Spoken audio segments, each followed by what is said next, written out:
the annual report, where we get to talk about all of the cool things that we have done. You will recall that Shevik assigned each one of the board members a slide in the slideshow here, so. If you don't recall. Be ready. I do have.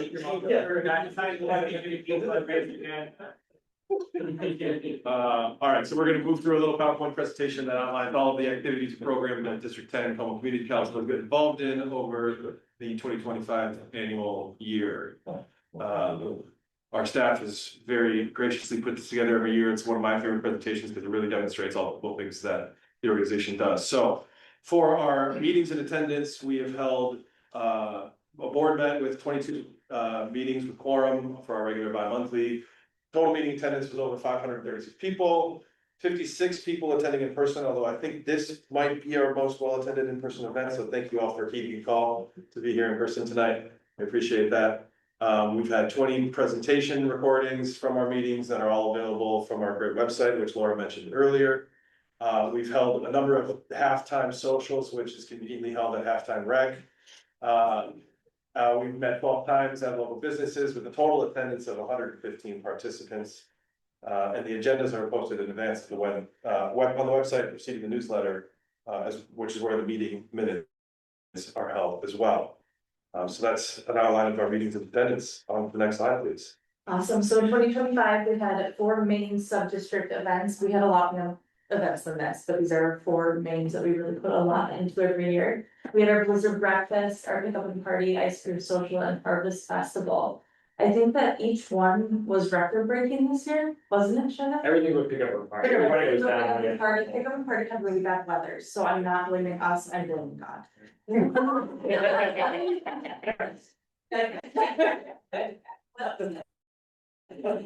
So everyone's record-breaking except for that one.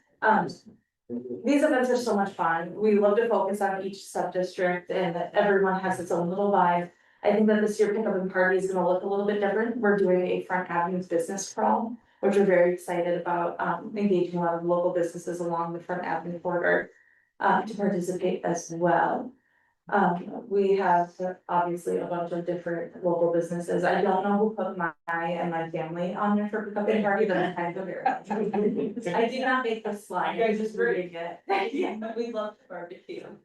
So we love to have such a mix of adult activities as well as kids stuff going on, engaging the local businesses. Carol Coffee, Avocados always donates too. So it's just great to see all this type of engagement and the variety of activities that we get going for these sub-district events.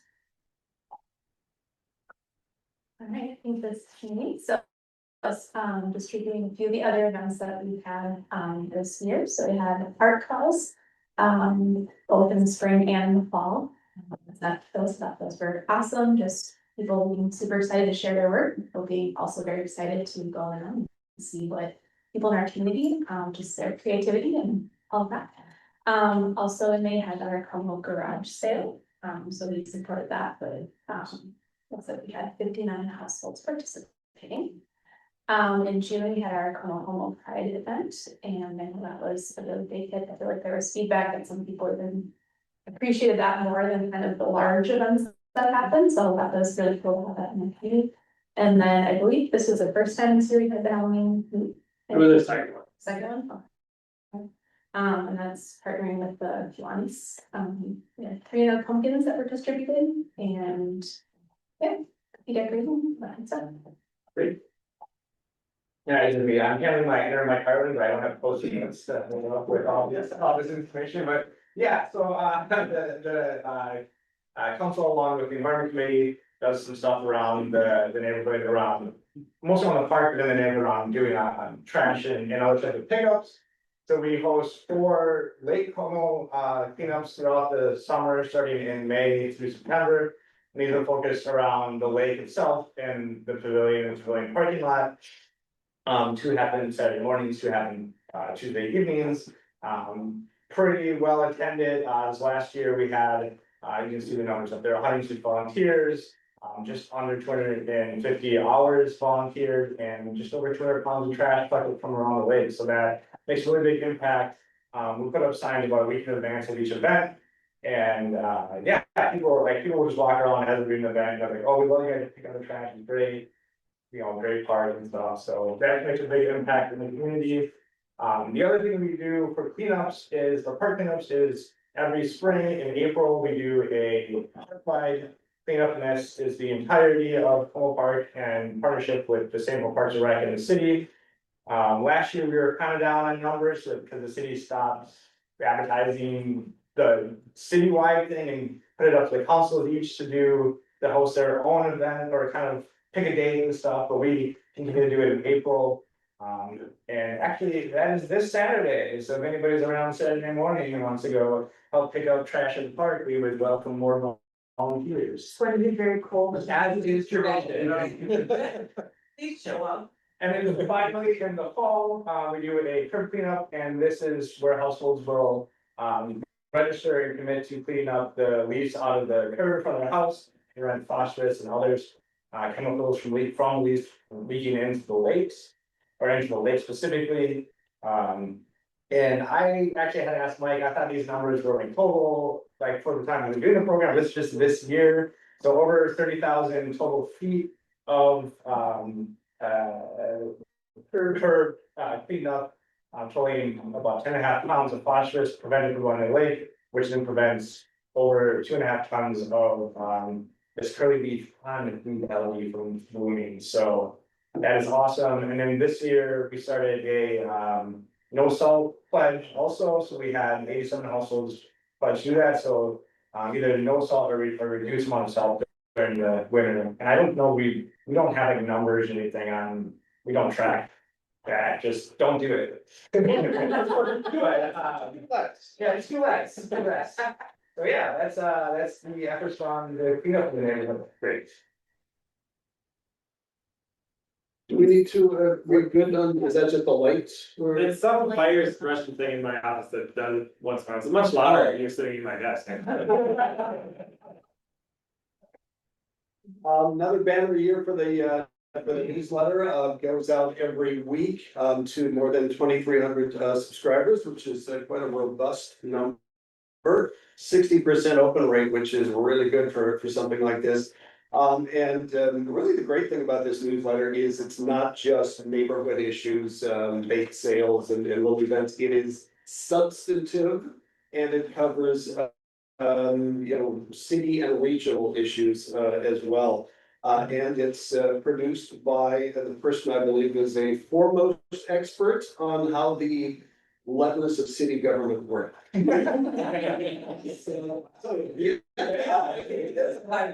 I've seen a lot of district newsletters and newsletters in general, you know, this is the flagship of the district council system. This is the flagship newsletter. I consider like the villager of the newsletters, and I love reading neighborhood newspapers, Park Visual, Midway Monitor. The villager is like the crown jewel. It's like a newspaper. This is the version of the villager. So, if you have not, I'm sure most of us have read it, but give it a good read. It's if you're policy wonky, this is the newsletter for you. Still working on the state level stuff though, as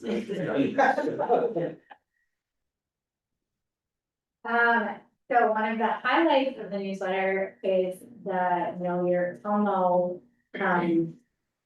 article that gets published in that as well. There's a good handful of very consistent community members that volunteer to write informational, quirky, interesting, historical, anything you can name, take the mundane, make it interesting, get to know your neighborhood article. Let's see, we have published 18 stories total in 2025, and 4 have already been published for 2026. It is one of the sections of the newsletter that is most clicked on and opened. And one I got to learn this by reading this about the bullfrog.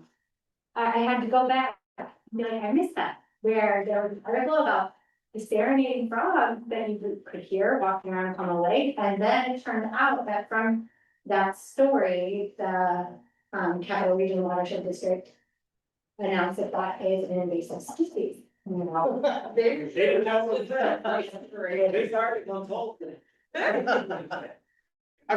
newsletter. So, if that doesn't motivate you to go back and reread some things, it sure did for me.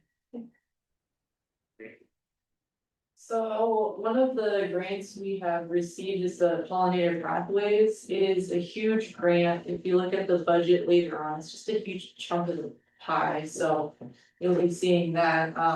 We worked with Hamlin Midway, MSC and Human Nature and the St. Pollinators, that name.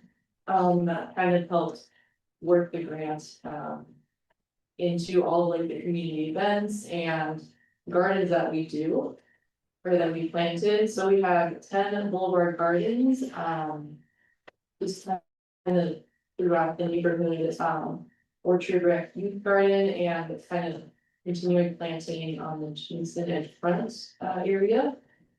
We've also had some events go on that kind of spread the education of the importance of native plants and just gardening in general. Huge shout out to Robin and Ball for kind of taking a head on all of this.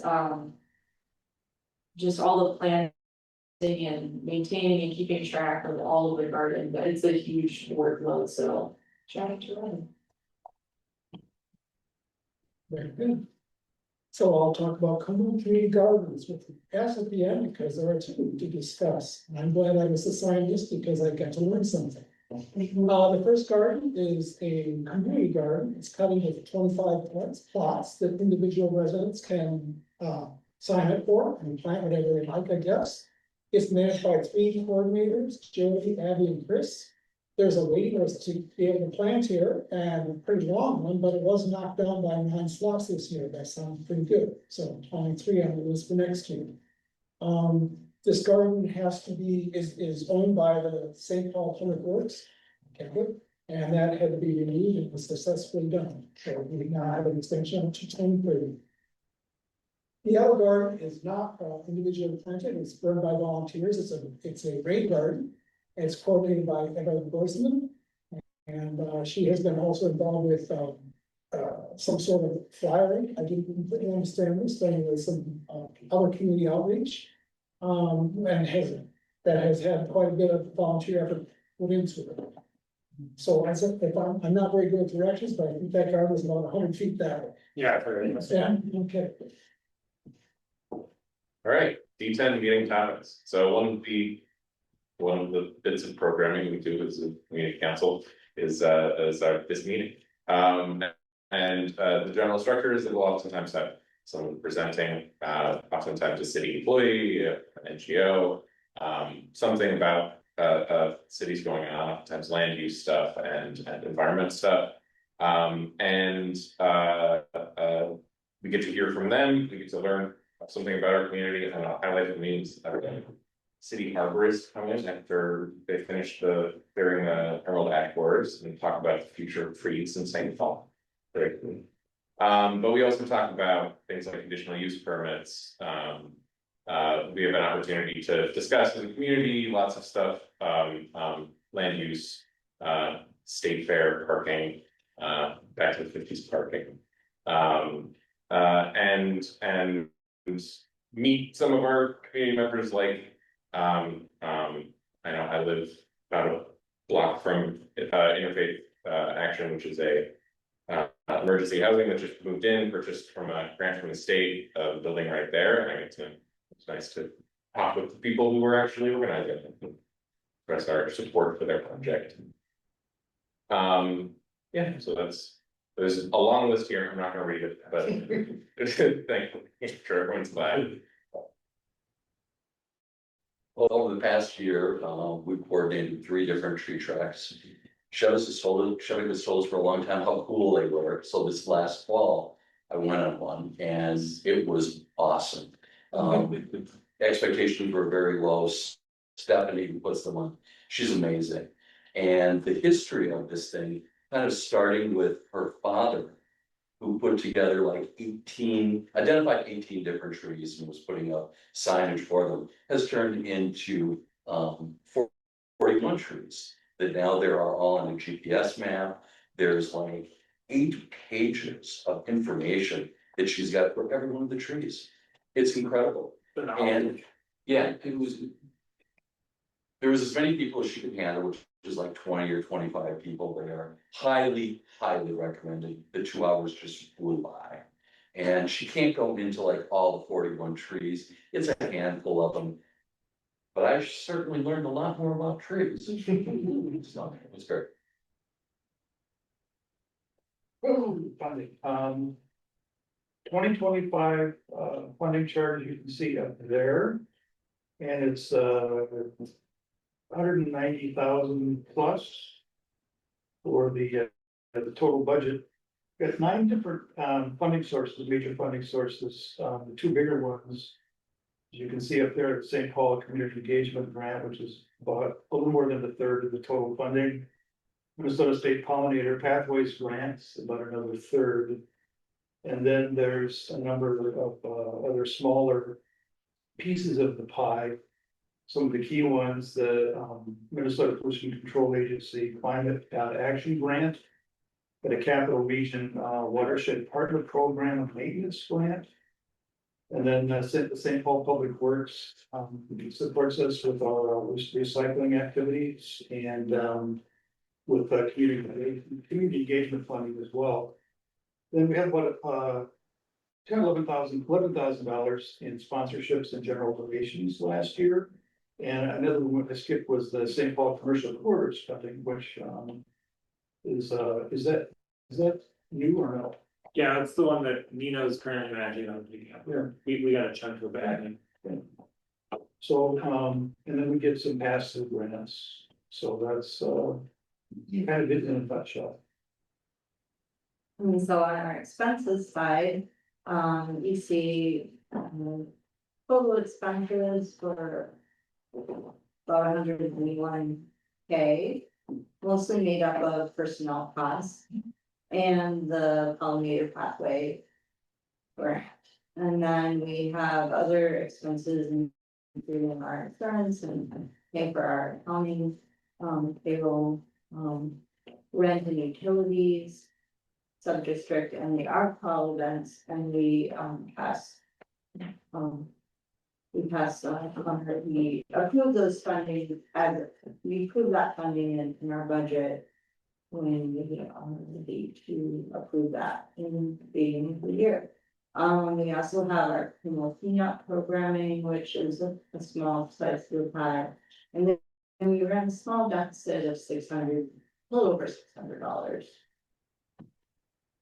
So you'll see that personnel chunk of our expenses is the biggest thing that D10 spends money on, and I maintain that it is our best money spent. We get such a return on our investment, the community does, from our 2 staff. Shevik McHugh has been our executive director now since 2021, and then Jessica, who joins us as our community organizer. Having been here for 10 years now, the resident historian, I have had the privilege to watch this board change, and the inflection point was certainly when Shevik joined us. And I think we went from being a functional but small group that largely served the purpose of being information door that swung from the city to the community, and that was sort of it. Which it was what the district councils are charged with, and I think we were doing that job, but we have found so much more space to exist in the neighborhood, and that has come 100% from the work that Shevik and Jessica have put into building this organization into something that does more than notifies the community of a new liquor license. That they have built us into an organization that holds space for people who need that space held, and that I think has ushered us into modern times in a way that we needed, and that has resulted in this organization flourishing. So I would just say, when we think about, you know, who holds up District 10, we talk a lot about the board. The board only operates well because of the work that Shevin and Jessica did. Thank you guys.